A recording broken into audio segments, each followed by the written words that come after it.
but the studio did not want me. They tried everything to really keep me from being in the film because they felt that and they were right, that I was not of an equal stature to Paul Newman. For over 5 decades, Robert Redford and Paul Newman defined Hollywood royalty, capturing global audiences with their legendary chemistry in classic films like Butch Cassidy and The Sundance Kid. While the media painted their iconic bond as an effortless golden boy brotherhood, the dynamic behind the cameras was far more complex than fans ever imagined. After keeping silent about the darker side of their relationship for years, Redford finally broke his silence, laying bare a painful string of hidden rivalries, fierce power struggles, and heartbreaking regrets. What shocking truth did Robert Redford confess about his time with Paul Newman? Join us as we uncover the truth, where Robert Redford and Paul Newman first became partners. Long before Robert Redford and Paul Newman became one of Hollywood's most celebrated duos, they were simply 2 actors brought together by a Western that almost didn't become the classic we know today. In 1969, they stepped onto the set of Butch Cassidy and The Sundance Kid, cast as 2 outlaws whose loyalty to each other would become the heart of the story. At first glance, it looked like just another major studio production, but no one on that set could have predicted they were witnessing the birth of a partnership that would captivate audiences for generations and forever tie their names together in Hollywood history. From the very beginning, there was an effortless rhythm between them. Paul Newman was already one of the biggest stars in the world, carrying years of experience and undeniable charisma. Robert Redford, on the other hand, was the rising talent many believed would become Hollywood's next leading man. Instead of competing for attention on screen, the two seemed to complement each other perfectly. Newman's relaxed confidence balanced Redford's quiet intensity, creating a chemistry so natural that viewers believed they had been friends for years. That chemistry became the soul of Butch Cassidy and The Sundance Kid. Whether they were exchanging witty remarks, escaping danger, or simply sharing a silent glance, the friendship between Butch and Sundance felt genuine. Audiences weren't just watching 2 famous actors play partners. They were watching a connection that felt authentic enough to blur the line between fiction and reality. It was that authenticity that transformed the film into a cultural phenomenon and eventually one of the most beloved westerns ever made. Ironically, not everything about the production inspired confidence. The film received mixed reviews when it was first released, and even some of the people involved questioned creative decisions that later became iconic. Robert Redford himself famously disliked the inclusion of "Raindrops Keep Falling on My Head," believing the upbeat tune had no place in a Western. Looking back years later, he openly admitted he had been completely wrong, as the song became one of the film's most unforgettable moments. It was an early reminder that even those closest to the project couldn't always see the magic that audiences eventually would. As ticket sales climbed and the film shattered box office expectations, Redford and Newman found themselves at the center of something much bigger than either had anticipated. Their performances didn't just elevate the movie, they created one of Hollywood's defining screen partnerships, one audiences couldn't get enough of.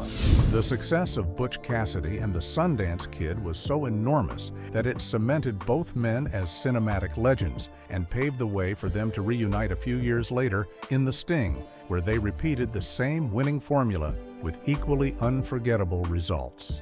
To the public, it seemed like the perfect Hollywood friendship. Interview after interview painted them as 2 stars who genuinely enjoyed each other's company, constantly joking around, exchanging playful jabs, and sharing a level of trust that appeared almost unbreakable. Their off-screen bond became just as famous as the characters they portrayed, convincing millions that what they saw in front of the cameras continued long after filming ended. But the image the world embraced was only part of the story.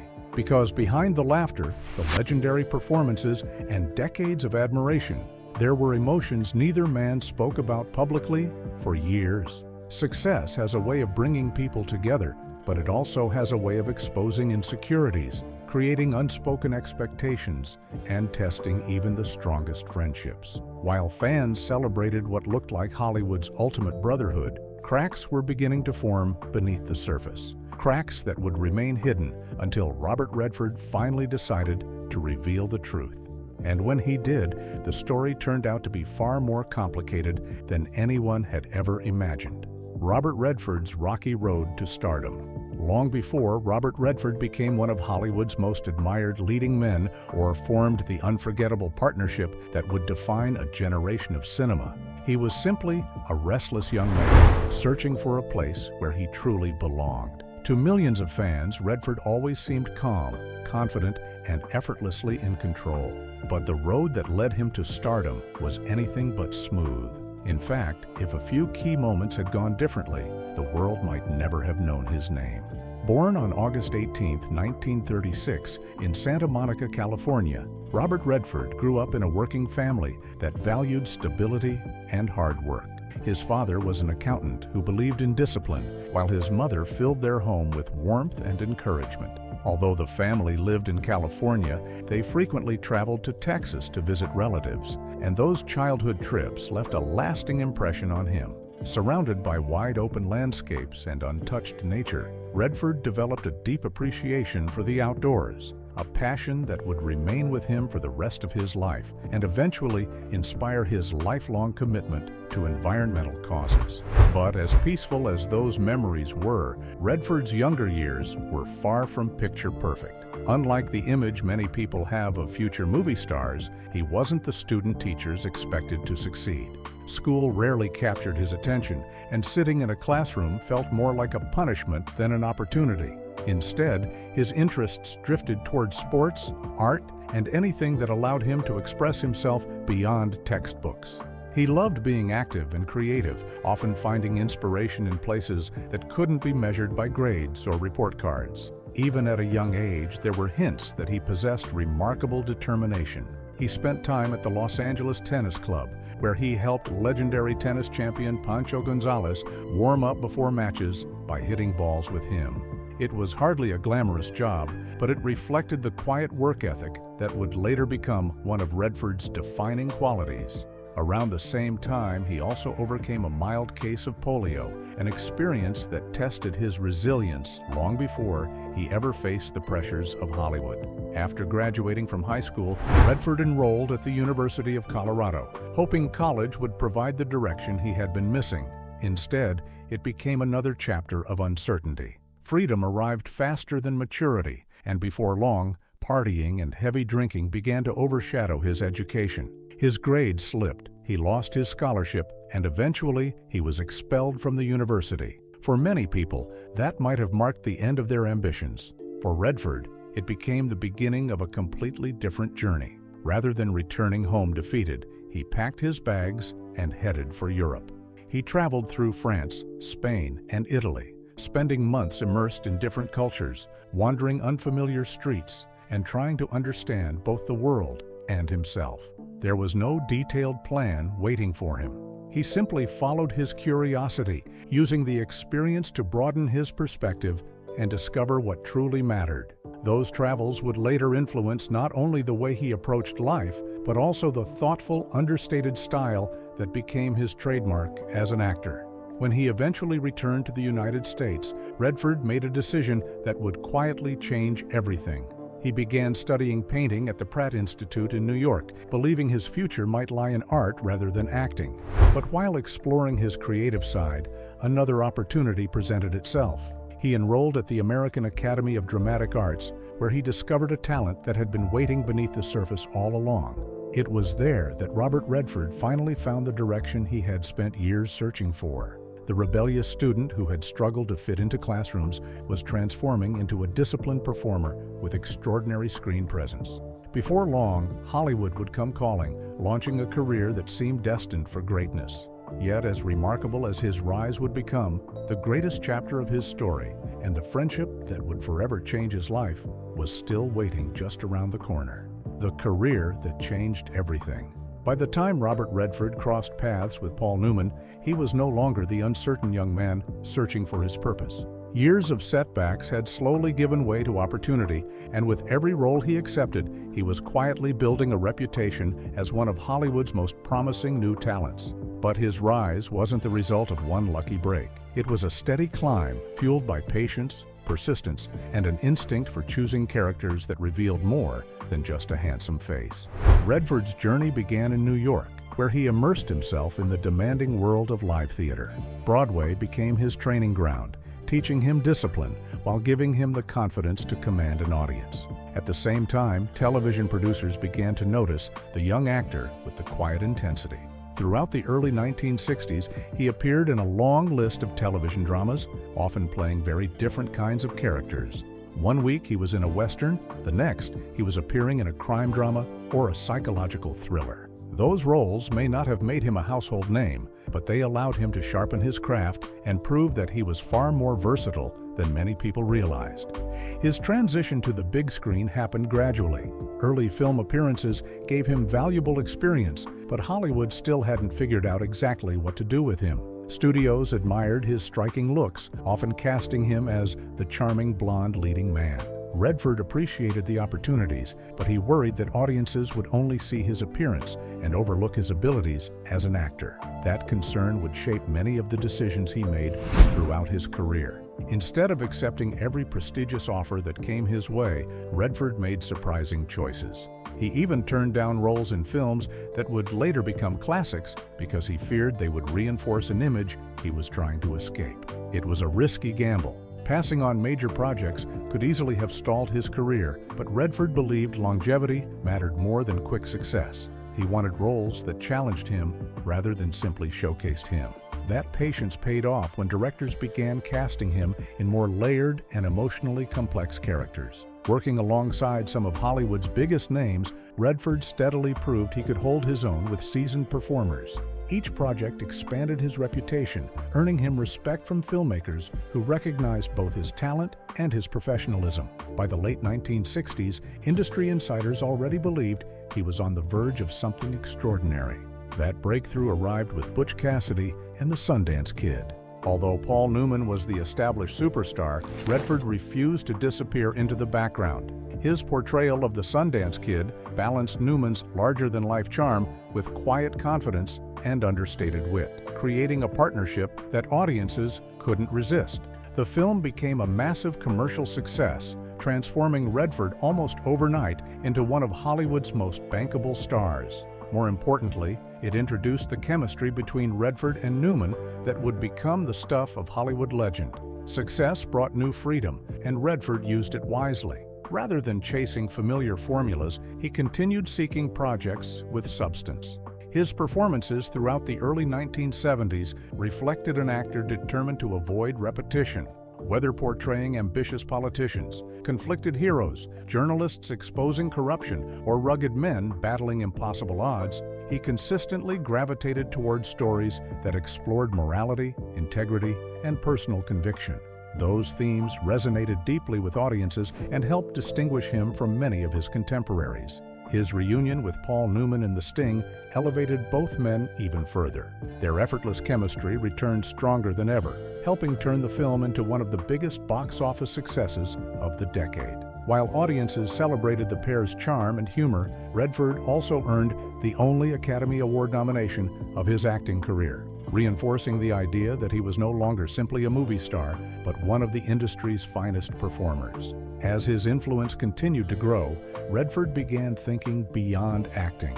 He wanted greater creative control over the stories being told and started stepping behind the camera as both a producer and director. That ambition culminated in Ordinary People, his directorial debut.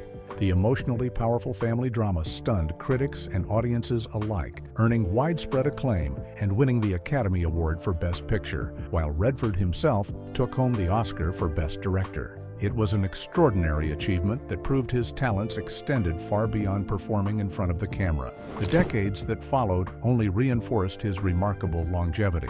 He continued delivering memorable performances while carefully selecting projects that reflected his evolving interests. Whether starring opposite some of Hollywood's most celebrated actresses, portraying determined journalists and reluctant heroes, embracing emotionally demanding roles later in life, or even surprising audiences by stepping into the world of blockbuster superhero films, Redford consistently demonstrated an ability to adapt without losing the quiet authenticity that had defined him from the beginning. To the outside world, Robert Redford appeared to have built the perfect career. He was admired by critics, embraced by audiences, respected by filmmakers, and celebrated alongside Paul Newman as half of one of cinema's greatest partnerships. But as his fame reached extraordinary heights, so did the pressures that came with it. Behind the success, hidden beneath decades of admiration, emotions were beginning to surface that neither man would openly discuss for years. And those unspoken tensions would eventually cast an entirely different light on one of Hollywood's most iconic friendships. The loves and heartbreaks that shaped Robert Redford. To millions of fans, Robert Redford seemed to have it all. He was one of Hollywood's most admired leading men, a respected filmmaker, and a global icon whose career spanned generations. On screen, he often portrayed confident, thoughtful men who appeared unshaken by life's challenges. Off-screen, however, the story was far more complicated. Behind the awards, the fame, and the carefully guarded privacy was a man whose greatest joys and deepest sorrows were rooted not in Hollywood, but in the people he loved. Long before fame transformed his life, Redford found love with Lola Van Wagenen. The two married in 1958 when they were both still incredibly young and trying to build a future together. They certainly weren't living the glamorous Hollywood lifestyle people would later associate with Redford. In fact, they had only a few $100s to their name when they got married and even had to borrow a car after the ceremony. Years later, Redford would look back on those humble beginnings with affection, remembering a time when success was still just a distant dream. As Redford's acting career slowly began gaining momentum, the young couple embraced another life-changing milestone by becoming parents. Their first child, Scott, was born in 1959, and the future looked brighter than ever. But only a few months later, unimaginable tragedy struck when Scott died from sudden infant death syndrome. The devastating loss changed both of them forever. Years afterward, Redford admitted that he and Lola struggled to understand what had happened. At the time, very little was known about SIDS, leaving grieving parents with more questions than answers. Redford confessed that he blamed himself, wondering whether he had somehow failed as a father. That guilt lingered long after the funeral, becoming the kind of emotional wound he believed never truly disappeared. It was one of the rare moments when the famously private actor allowed the public to glimpse the pain he had carried for decades. Despite the heartbreak, the couple chose to move forward together. They welcomed 3 more children into their family, daughters Shauna and Amy, along with their son James. As Redford's career reached extraordinary heights throughout the 1960s and 1970s, he worked tirelessly to provide stability for his growing family. While audiences watched him become one of the biggest stars in the world, his proudest role remained that of a father. He often spoke about wanting to prove he could be responsible, explaining that raising his children mattered far more to him than maintaining his celebrity image. Yet success brought pressures that even love couldn't always overcome. After more than 2 decades of marriage, Redford and Lola decided to end their relationship during the mid-1980s. Unlike many Hollywood divorces that unfolded through public accusations and bitter disputes, theirs remained remarkably respectful. Redford later explained that the decision had been mutual, and painful as it was, ultimately the right one for both of them. He admitted feeling disappointed that they couldn't make the marriage last because he had genuinely hoped to prove that lasting relationships were possible in an industry where so many fell apart. Instead of allowing resentment to define their future, they chose friendship. Together, they remained devoted parents and continued supporting their children, determined to ensure that the divorce would not destroy the family they had built. Looking back, Redford often credited their mutual respect for helping their children navigate the difficult transition. It was a reflection of the quiet dignity that characterized so much of his personal life. Following the divorce, Redford spent years living as one of Hollywood's most eligible bachelors, but surprisingly, he rarely embraced the glamorous dating lifestyle many assumed came with his fame. In one candid interview, he admitted that he never really understood modern dating. The idea of introducing himself over dinner felt almost absurd to him. For someone who spent decades portraying romantic leading men, his real-life approach to romance was unexpectedly reserved. Everything changed in 1996 when he met German visual artist and environmental activist Sibylle Sagers at Sundance Mountain Resort, the breathtaking Utah retreat he had founded years earlier. Their first meeting couldn't have been more different from a typical Hollywood romance. Sagers wasn't impressed by celebrity because she barely knew Redford's film career. Ironically, that became one of the things he appreciated most. Their relationship began not as a famous actor meeting an admirer, but as two people discovering a genuine connection without the distractions of fame. Over the following years, their bond deepened through shared passions rather than red carpet appearances. Both cared deeply about environmental conservation, artistic expression, and philanthropy, often collaborating on projects that reflected those values. Redford later described Sibylle as a very special person whose perspective enriched his life in countless ways. He admired not only her creativity, but also the fresh outlook she brought into his world. In 2009, the couple quietly married in Hamburg, Germany, choosing an intimate ceremony instead of the lavish celebration many celebrities might have preferred.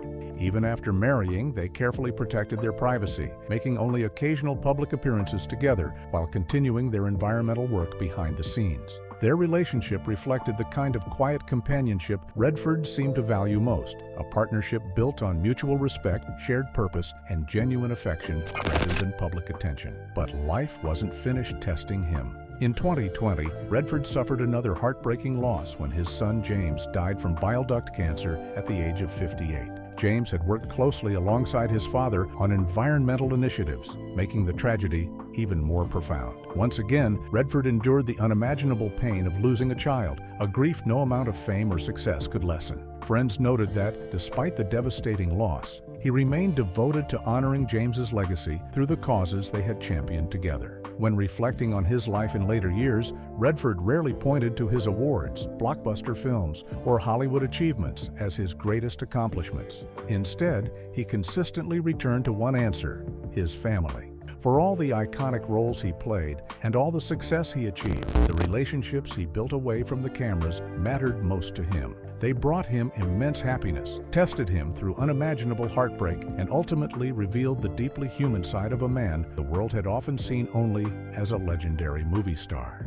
That quiet devotion to the people he loved would remain one of Robert Redford's defining legacies until the very end. Robert Redford breaks his silence on Paul Newman. For decades, Robert Redford refused to say anything that might tarnish the almost mythical image the public had created around his friendship with Paul Newman. Together, they were Hollywood's ultimate dream team, two impossibly charismatic stars whose chemistry seemed effortless, both on and off the screen. Fans assumed their relationship was as flawless as the films they made together. But after Newman's death in 2008, Redford finally began speaking more openly about the man behind the legend. What emerged wasn't a scandal that shattered their friendship, but a far more human portrait of a relationship built on admiration, fierce honesty, relentless competition, and a sense of humor that sometimes bordered on unbearable. According to Redford, everything began with Butch Cassidy and the Sundance Kid. Although audiences instantly believed the two men had known each other forever, they were actually getting to know one another while making the film. Looking back, Redford explained that it was the experience of playing Butch and Sundance that created the foundation of their friendship. Spending months together on set, sharing scenes that depended on trust and timing, naturally drew them closer. But once filming continued, they realized they had far more in common than either of them expected. Redford said they discovered a shared outlook on life that extended well beyond acting. They both cared deeply about their work, valued family above fame, and found themselves drawn to many of the same interests. At the same time, their differences kept the friendship interesting. Instead of driving them apart, those contrasting personalities balanced one another, allowing their bond to grow stronger with every passing year. One of the biggest revelations Redford shared was just how instrumental Newman had been in launching his career. At the time Butch Cassidy and the Sundance Kid was being cast, Newman was already an established superstar with enough influence to shape major decisions. Rather than choosing someone who would simply make him look even bigger by comparison, Newman insisted that Redford be cast as the Sundance Kid. Redford never forgot that gesture. Recalling those conversations years later, he explained that Newman told the filmmakers, "I want to work with an actor." To Redford, those words meant everything. They weren't simply a compliment. They represented acceptance from someone he deeply respected. Newman wasn't interested in surrounding himself with celebrities or pretty faces. He wanted someone who approached acting as a craft, and Redford believed that shared philosophy became one of the strongest foundations of their friendship. The success of Butch Cassidy and the Sundance Kid turned both men into one of Hollywood's most beloved screen pairings. When they reunited a few years later for The Sting, audiences embraced them all over again. Their effortless banter, impeccable timing, and undeniable chemistry made it seem as though they had been lifelong friends. Behind the scenes, however, that chemistry existed because they challenged each other. Both men pushed themselves to deliver better performances whenever they shared the screen. It wasn't driven by jealousy, but by mutual respect and an unspoken determination never to disappoint the other. Outside Hollywood, their lives reflected surprisingly similar priorities. Both devoted enormous energy to their families despite demanding careers. At one point, they even lived only about a mile apart in Connecticut, making it easy to spend time together away from film sets. They also devoted themselves to causes larger than themselves. While Newman created charitable organizations that transformed countless lives, Redford focused on environmental conservation and supporting independent filmmakers. Their friendship wasn't built solely on movies. It was strengthened by shared values and a genuine desire to leave the world better than they found it. Even so, Redford admitted there was one thing about Paul Newman that could drive almost anyone crazy. According to Redford, Newman had an absolutely terrible sense of humor. It wasn't that Newman occasionally told bad jokes, he told them constantly. Worse still, Redford joked that Newman seemed to enjoy laughing at his own punchlines even more than anyone else did. After spending years praising Newman's generosity, integrity, and commitment to family, Redford couldn't resist teasing his longtime friend about what he considered his greatest flaw. It was the kind of affectionate criticism that only comes from decades of genuine friendship, and it offered fans a rare glimpse into the playful dynamic they shared away from the cameras. That playful rivalry often escalated into elaborate practical jokes. Newman once revealed that Redford decided to surprise him with a Porsche for his birthday. At first, it sounded like an incredibly generous gift, but when the car arrived, Newman discovered it had been completely wrecked after crashing into a tree at tremendous speed. The transmission was gone, the vehicle was beyond repair, and the entire thing had been left in his driveway with a giant decorative bow. Most people would have been furious. Newman chose revenge instead. Rather than throwing the ruined car away, he had it crushed into a massive block of compacted metal. Then, with help from Redford's real estate agent, he secretly gained access to Redford's house. 5 men carried the enormous chunk of compressed steel inside and placed it in the entrance of the home before quietly leaving. But according to Newman, Redford responded in the most unexpected way imaginable. He never acknowledged it. No angry phone call, no demand for an explanation, no attempt to get even. Newman laughed while recalling that Redford simply acted as though nothing unusual had happened, refusing to give him the satisfaction of knowing the prank had landed. Newman eventually admitted that by refusing to react at all, Redford had somehow managed to win the joke without saying a single word. Looking back after Newman's death, Redford struggled to find anything genuinely negative to say about the friend who had stood beside him for decades. His stories weren't confessions of betrayal or hidden resentment. Instead, they revealed a friendship built on trust, loyalty, relentless teasing, and profound admiration. Behind Hollywood's most iconic partnership weren't 2 perfect men. They were simply 2 extraordinary friends who spent a lifetime making each other better, both on screen and far beyond it. Were you a fan of Butch Cassidy and the Sundance Kid? Share your thoughts with us in the comments below. Don't forget to like, share, and subscribe. Also, click the next video shown on your screen. You will enjoy it.